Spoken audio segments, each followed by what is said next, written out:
Yeah, I decided. Okay. No, it wasn't. I can't do my makeup that We have a few announcements. First of all, it has come to my attention, well, you guys brought it to my attention, that the seniors have to be gone on Friday during class. So what I'm planning on doing is I'm gonna crunch a couple of my lecture things here, and we're gonna watch, since you went away the next 3 days, Monday, Tuesday, Wednesday, and then we will watch all of the men on Thursday. And then on Friday, we'll just have, we'll get together at 1 and just sort of any final thoughts kind of thing, but there won't be a movie, there won't be a lecture or anything like that, okay? So we gotta come if we don't. Yeah, if you don't want, yeah. I'm not gonna give anybody a hard time on not showing up on the last day of the year.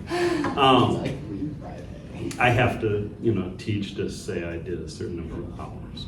Oh, okay. But actually, I'm not even sure I have to do that because we've The been school doing closed. we've been doing a half an hour more than I need to most of the semester anyway. So, and I will have your third reading responses back. If you haven't turned in reading responses, please do so.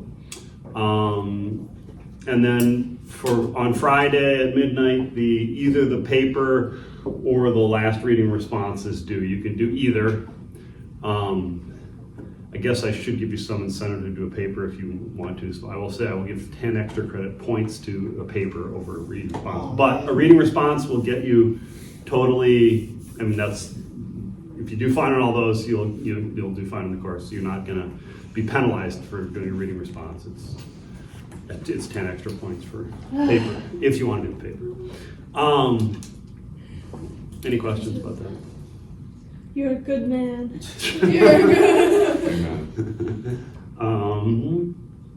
If we do both extra credit? No, I'll give you 10 extra points for doing both. But only because you got 10 extra points for doing the paper. Any other questions? All right, what do we think of the thin red line? Did we all figure out what the thin red line is? I've never done that. Did we finish it? Yes, we did. Yeah, we did. Yes. I George Clooney showed up and then everything was fine. Yeah. Oh, Dave likes George Clooney. Dave says George Clooney. Okay. And how I was expecting it to end. How did you expect it to I end? don't know what I was expecting, but when the one guy got injured and he was talking to the other guy and he said someone needs to stay behind, he was telling the other guy to stay behind and then it was him, so that confused me for like a. Oh, okay, yeah. But I was like, wait, that makes more sense that he sacrificed himself. Because I was Yeah. really confused. I was like, he's telling someone else to sacrifice? Yeah, no, he was sacrificing himself. Mm-hmm. Any thoughts on the Garden of Eden? They kind of hit you over the head with it at the end. Yeah, so like when forgive me, I don't know any of the characters' names. Wit is probably who you're thinking of. Yeah, they all looked and sounded the same to me. Belle and Wit really looked the same, and they were hard to keep Yeah. apart. The only way you knew it was Belle is if there's a flashback to his wife, because Wit didn't have a Yeah, that's wife. right.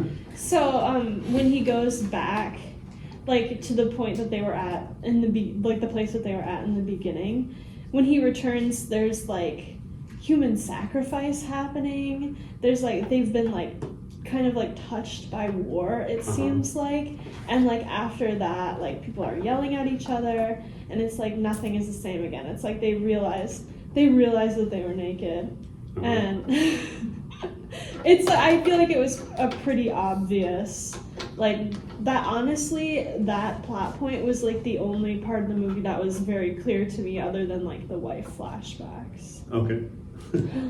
Any other thoughts on either the Garden of Eden? Basically, I think Elaine is correct. At the beginning, Wit finds this little village as paradise, right? Everybody's happy, it's wonderful, it's delightful, and then he goes off to war and he comes back and the whole thing has gone to hell. I mean, this is I don't know if you've read Lord of the Rings, this is what happens to the Shire, right? At the end of Lord of the Rings, that the original sin of humanity is war, and once you've done that, you can't go back to paradise, right? You can't go home again. I think it was kind of heavy-handed, but yeah, kind of. I mean, whenever this took like the village, and then also I thought like really interesting that whenever he kept like flashing back, the other guy kept flashing back to the wife, I kept like writing down, I was like, he's really like idealizing a person. Uh-huh. Like just a person who's a person. And so I wasn't really surprised when she gave him a letter being like, I want a divorce, because the entire time he was having flashbacks, it was like holding her up to Yeah. like a Yeah. status. And the same with like the village too. It kind of felt like these are real people. Mm-hmm. And of course they couldn't make it a Dear John letter. They had to make it a Dear Jack letter. And she was like his reason for like going on and for like surviving in the war. I thought that was pretty interesting. I also just like, I don't know, like I didn't see that at first, like what Kylie was getting at. Like I didn't see the whole like, oh, like he's like idealizing this. Like I thought it looked like very romantic, but I thought it was just like Hollywood doing like the thing, you know, like Sure. making things like overly magical and Yeah. stuff. But then like as soon as he got the letter, I was like, and she was like, I fell in love with someone else. I kind of thought about it and I was like, okay, like he's been gone for a really long time. You know, like this is kind of like this fantasy that he's working out in his head to keep himself going. Mm-hmm. Yeah. Also, like at the end when he returns to the village, it's like he's not really even welcome there anymore, because like the boy that he tries to talk to, that boy seems scared, but like Yeah. it makes sense though, because he's in uniform, he's literally carrying a gun. Yeah. Like Yeah. it makes sense that like they wouldn't really even recognize him after such a long time. Like he would probably act very differently, like even just like walking and like other mannerisms like would just be different. And so like it's like not just that the village has changed, but it's like he's changed enough that he can't be a part of it anymore. Yeah, and that's the ambiguity that is kind of interesting, is it that the village changed or that he changed, right? And either way, something's not lining up anymore, but it's not clear which is which. Maybe it's both. Maybe they both changed. But any thoughts on the masculinity and the message of war and all that in Thin Red Line? Erica? George Clooney's line of there being one father who's the head, but Yes. there are many mothers who can run it, talking about him being the head and all the other people are the mothers. I thought that was really interesting, especially for his one line, and it's him being the macho masculine Yeah. head. Yep. Wyatt? When the officer, I think Officer Tall, dismisses the other guy whose name escapes me. Staros. Yeah, I mean that's like a direct, like you're being too soft, so get out of here. You have, you are not tough enough to lead this. You need to be like me, screaming and yelling all the time. Also, this is just kind of like a general question, but why do all of those officers sound alike? They always have that same sort of voice, right? I don't know. That's a good question. It could be Terrence Malick wanted that for some reason, like he's trying to get some message across. He's coaching them. It could be they've all seen too many John Wayne films. I don't know. Okay. Yeah, That was they're very interesting when the Star got dismissed, but the guy who had replaced him was obviously I don't know what. I think he said why, but the general was like, I see you, me and you, and then he put the guy in Star Wars' place, where the guy was just not ready and very incompetent. Yeah, and that's stuck in the first place where we had to sacrifice and stuff. And I was like, Yeah. oh. That's actually a whole section in the novel. Is that Captain Stein in the novel, not Staros, but Stein gets dismissed for being too soft, even though. I don't know if you guys got it, but he suggested early on we could do a flanking maneuver. We don't have to charge up the hill right into the machine guns. And Colonel Tall's like, no way. And then what do? They find out that the flanking maneuver would be great, and they do that, and it wins. And Staros gets dismissed. Well, Stein gets dismissed in the novel, but there's a whole narrative arc of Band being totally unprepared for this and not ready for this, and then turning into sort of a little martinet, the officer who is trying to impose strict rules on everybody and making everybody obey him, and he can't, and it turns into a complete shit show. But so they just hint at that. Listen. One thing I was just finding a little weird is like, why were few of the why were there so many Japanese soldiers without shirts on? Like, Well, it probably was 98 degrees and humid.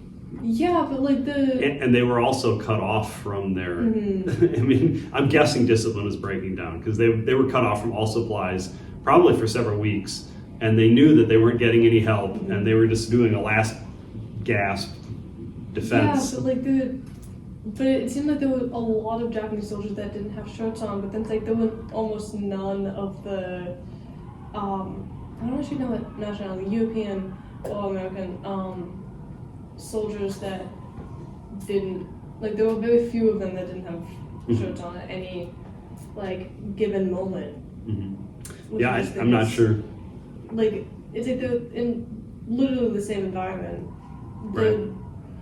It could be they're trying to point to some cultural difference. Mm-hmm. It could be that Terrence Malick or some advisor said actually the American soldiers generally did wear the uniforms and the Japanese didn't, or could be that it's just Terrence Malick wanted to do it for some aesthetic reason. Who knows? Kind of. I thought it was kind of, this is just the way I interpreted it, but I thought it was more like of them, like stripping them of their power and like their rank and like military, like when they were taken prisoner in the village in particular, because it seemed like a lot of other shirts off after they were all kind of like, after the battle was done. Yeah. And like even in like the, when they started the machine gun like desk, it seemed like like all the soldiers that were brought out had their uniforms on. But that was just the way I was Yeah, I thinking, did. they were just I didn't notice that, but trying to make sure there's nothing in their pockets. Another point I found interesting was when, I can't remember who, of course, but someone said that nature is cruel, and like just that distancing between the humans and nature, which doesn't seem to be like to their advantage, because if y'all were one with nature and in the jungle, then maybe you would have had an advantage over the enemy. But right, yeah, Colonel Tall says that to Staros, and what's he getting at with that? Because he's trying to make a point. He's not very articulate, but he's trying to make a point. Listen. I feel like I'm gonna see two ways that could be interpreted, but like really only one of them that works in that scenario, which is like saying that it's like everything's cruel, like nature's cruel, everything's cruel, just like get used to it. Mm-hmm. It's like it's not just humans, it's like it's even nature itself, and like I remember that like in Gender in Modern Europe, you talked about how when something was like declared natural, that was like a way of saying that it was like good and permanent. Mm-hmm. And so like he could have been kind of saying it in that light of like just like, you know, toughen up guys, there's no like soft sweet society where you feel. Mm-hmm. Yeah, I think you're probably right in that. I mean, this was a dominant idea in the 19th century into the 20th century, which was that if something was natural, it was good, and if it was unnatural, it was bad. And this is, you know, before that it was if God said, you know, if it's in God's law, it's good, and if it's against God's law, it's bad. But that shifted in the Enlightenment to if it's natural, it's good, and if it's unnatural, it's bad. And we still have that. I mean, companies still put all natural on food just because, you know, it makes us buy it more. It's really making a resurgence, I think, like recently with like natural supplements and like with like the anti-vax movement too. Like a lot of what they're relying on is like this isn't like a natural substance you're putting in your body. Right. Swimming in sewage. Let's not get too political. So to a certain extent, I think that's exactly what Colonel Tall is doing. He's trying to say, look, nature is all about, it's brutal, it's violent, it's cutthroat, it's eat or be eaten. So you need to just get used to that and act that way to Staros, because Staros is too soft, right? Staros is too humane. Staros cares too much about his men. And Tall is saying, no, I've got, you know, nature on my side. I will say I always get skeptical whenever anybody tries to use nature as a metaphor for what human beings should do. Yeah. Well, and at the very beginning of the film, like the first like voiceover we hear is about like nature's war, like it's all this conflict, and it like harkens to kind of like kind of a stereotypical nature documentary where it's all like, oh, all this conflict, all this constantly like everything's fighting each other to survive. Yeah. And it is like I do see how they're like making the parallel with like not like nature is another like the forest or the nature is like another participant in this war in a weird like way. Yeah, although what's interesting, I'll get to you in a second, I can see you, I don't want to.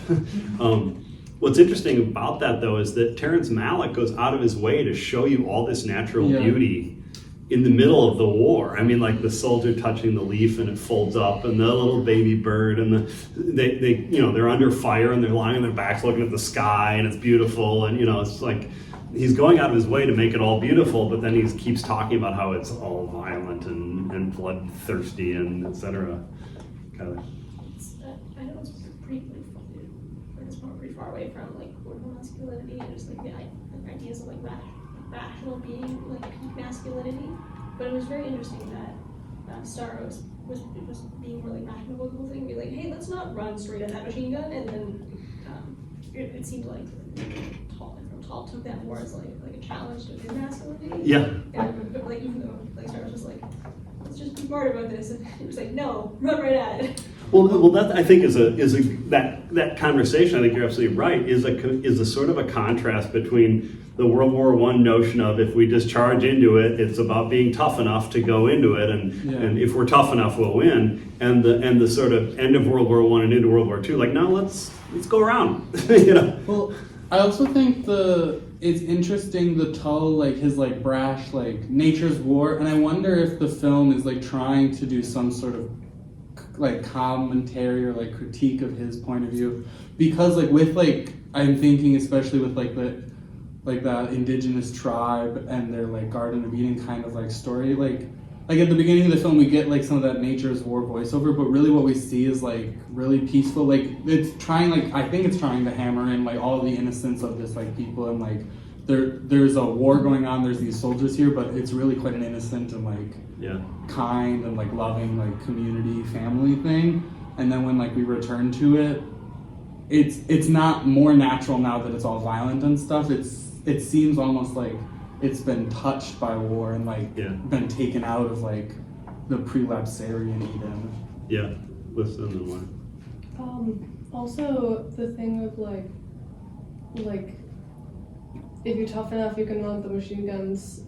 I feel like that's just, they know going into it that like human skin is not bulletproof. No. Yeah, we know we like, can't be. No matter how strong or how masculine somebody is, they're not made of iron. If somebody shoots them, they're gonna get shot. Good point. Well, what's interesting? Even still, it's like people just kind of ignore that because it's like, well, it'll miss. Like, well, I mean, I really think Tall made it pretty clear he's fine with a bunch of people getting shot.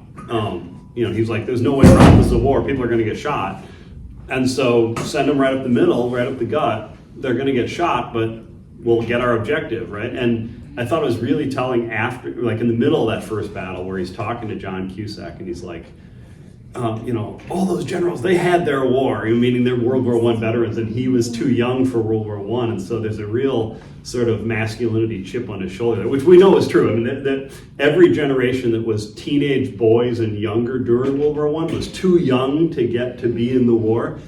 Turns out to have this sort of weird image of masculinity that they feel inadequate as men, and they've got to prove themselves, etc. And maybe the best example of this is Heinrich Himmler, who wound up engineering the entire Holocaust. But he tried to join the army. He was totally excited to join the army in World War I, and he joined the army at like 6 months before the end of the war, but he didn't get out of basic training, was never deployed, and he always felt like he was a failure because he'd missed his chance to prove his masculinity in the war. I'm sorry, Wyatt and then Kylie.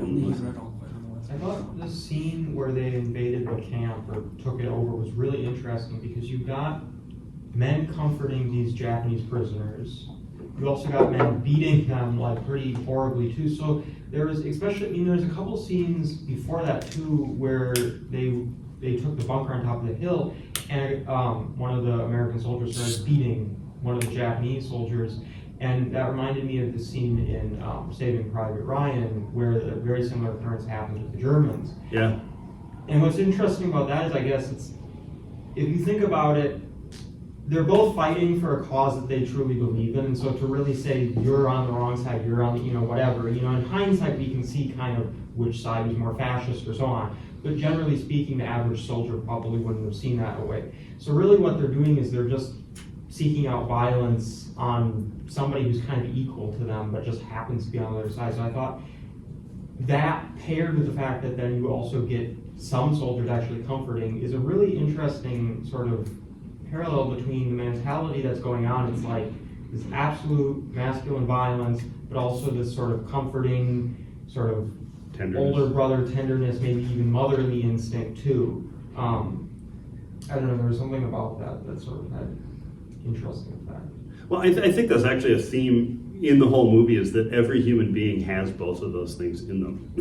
I mean, I think that that's part of what it sets it up. Nature has, is vying with itself, and there is, nature is love and beauty, but nature is also violence and predation, etc. And then it's sort of, in the movie, the people who turn out to be wrong, like Tall, are the ones who only see one side of that. And the people who see both sides of that, like Whit, turn out to be sympathetic. Like, he can be very kind. You saw him comforting the soldiers when he was in the stretcher brigade, but then he's also shooting, Japanese, etc. And it's an interesting thing. And there's also that scene, they didn't make much of it, they made much more of it in the novel, that when they're on a week's leave and they're all getting drunk, they show that one scene of a fist fight.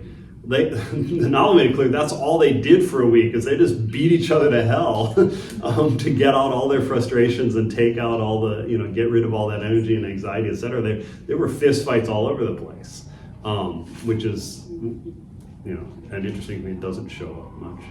Actually, like you said, like when you go about the generation of teenage boys who missed World War I, but had like a chip on their shoulder from the Second War, which is very, I find it really interesting.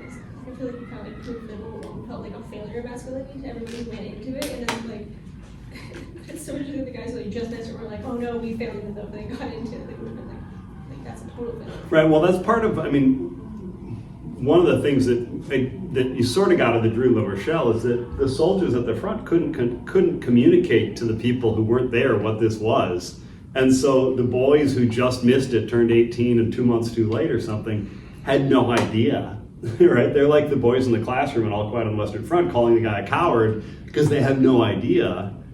And so there's a whole generation of boys who are just a little too young, and they have the sort of teenage boy idolization of their older brothers or whatever, and they have no idea. And so, listen. And about like kind of him like missing like World War One. Like he did so much to go down in the history, just and not in a good way. Yeah. I think the like fist fighting too is interesting. Like the novel focusing that like when they get the leave, they are like doing all this fist fighting and aggression is really interesting. Like compared with like how you also mentioned that the novel focuses on like these men are like helping each other out in the tent sometimes, and like there's kind of like relationships or like gay or like just gay because there's no other option, like relationships happening like kind of in the tents or at night, but like they also there's like a flip side of their masculinity of like they like want to have like tenderness with each other, like intimate connection, but then they also like have like this frustration and rage and like built up probably more so because of the war that like they need to like be doing and performing in some ways. And one of the things in the novel is that the person who gets most into the fist fighting is Fife, who is the guy, the buck, it's Adrian Brody, but the buck-eyed guy at the end who goes running back down and he's like totally panicked, and he's the guy who does the most fist fighting. And that's the rest of the novel. He's portrayed as being terrified in battle, and he's useless in battle. He just sits around and he doesn't move. But then afterwards, he wants to fight everybody, and it's an interesting dynamic in the novel. Any other? I think this movie is in the same vein as All Quiet on the Western Front. You sort of there's the theme of how do you become a man, etc. But then the war kind of fails at that, right? And nobody comes out of it feeling like they've proved their masculinity, etc. Except maybe Colonel Tall. But he was like already a man going into the war more so than. But even there, they make it clear in that scene with John Travolta on the ship deck that he feels inadequate. He's not the man that he should have been at this point in his life. Or he wished he were. Yeah. And well, that scene also is kind of what John Travolta at least seems to be saying is you're never going to be the Yeah. man you hope to be. Oh yeah, exactly. And Tall clearly hopes that by winning Yeah. the battle and he can get there, even though he's too old for the normal trajectory, he can still pull it out at the Just end. as if like an he's- honorific. Yeah. But, any other thoughts on Thin Red Line? We're done with combat movies now, so I will not inflict any more combat on you. What are the next two movies about then? Well, this one, since he went away, is the Shirley Temple. Oh yes, the family. Your girl. And this is entirely about the home front. It's about a family. It's about a mother and two daughters. The dad joins the military, he's in the reserves, and goes off to be in the army. And how do they cope with it? How can they help the war effort? How do they deal with the anxiety? How do they, et cetera? Listen. I just want to say that I'm looking forward to seeing like some actual female main characters. Well, In a this is movie. all I mean, female the main last, characters. the last movie that had female main characters was It's a very long engagement. Very long engagement, and that they was had like, female characters. You mean like Yeah. Baby Doll? Yeah. yeah. I mean, there was Yeah. the wife in the flashback, and there were the French women in All Quiet on the Western Front. But like, Yeah. I don't even remember their They're names. minor. They're Yeah. NPCs. Yeah. Any other thoughts? This movie, when was this made? During the war. Oh, this This was is a propaganda one. film, Okay, yes. very interesting. And for reasons I do not understand, I bought the copy that has subtitles in English, French, Spanish, and Korean. Well, during the Korean War, maybe they wanted Who knows? That's a good they question. wanted to share this with the South Korean women for their. I hope not, but yeah, this was. I'll have to look up exactly when it was. It was made during the war. This was definitely made. I think it's 43 or something. And it won a whole lot of. It was like 8 Academy Awards. Oh, good for it. Yeah. Well, it hits all the buttons for an Academy Award nomination, which doesn't make it a good movie, but it does hit all the buttons for an Academy Award. And then the last movie is The Men with Marlon Brando. Ooh. And it is about a group, well, one guy in particular, but a group of men who are all in a hospital ward for soldiers who've been paralyzed during the war. And how do you reclaim your masculinity if you're paralyzed, etc. Wait, that sounds so good. that does sound really good. Well, we'll see if it's good or not. Marlon Brando's a good actor. He's a great actor. I'm so excited. Streetcar. Come on. So yeah, so we'll watch that on Thursday just the whole way through. That's an hour and a half, so we'll just watch that completely. All right, How long is the one we're gonna? That one? this one's like 7 days or something.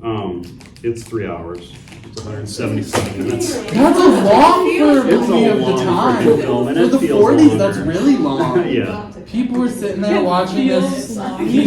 People were sitting there watching these three women Yeah. hanging out, Yeah. spreading propaganda for the U.S. government. For 3 hours. Dang. It's actually 177 minutes, so it's 2 hours and That's 3 hours. 53 minutes. That's 3 hours short of, or 3 minutes short of. Did movies released at the time really ever get close to that for a while? Or was this like an extremely long movie for? I don't know. I'm not aware of. I mean, all the movies from the 40s I can think of are 2 hours. So this seems unusual, but I'm not sure. I mean, Gone with the Wind was late 30s, and That was long. That's long. That's over 3 hours, I think. Yeah, and I don't know how long Wizard of Oz is. That's pretty. Maybe they're just. I think like, that's shy of wasn't- 3 hours still. There Yeah. wasn't like a norm for movie length. Well, I mean, even now, like, movies tend to be around, like, 1.5 to 2 hours, and only, like, especially, like, notable films can get away with being 3 Yeah. Well, I plus mean, hours. Thin Red Line and Saving Private Ryan are both close to 3 hours. So. Yeah. I think war films are, But those are the 90s. Yeah. yeah, and they were big budget, like, I mean, I feel like Saving Private Ryan. So I got to ask, of the two movies, they both were packed with stars from the 90s. Of the two movies, which one did you like recognize more people, or like felt was more star-studded, or was it? Two things. One, how many days do we have to watch this movie? We're gonna watch over 3 days, today, Okay, tomorrow, and that checks out. Wednesday. And the second thing, answering a question, I don't know celebrities very well, so I don't have to recognize people that much in either because I don't know the celebrities. Zach? I would say that Saving Private Ryan was more like in your face about the celebrities that you're seeing and it being more star-studded because it was a little more action-packed and focused on like the action itself versus like the Thin Red Line. I think spent a lot of time trying to push metaphors and be artsy, and I think I was thinking about why did Thin Red Line not perform like Saving Private Ryan did if they released at the same time? And the opening scene is exactly why. It's not a dig. I still think it's a good movie, but it's definitely why it didn't perform as well.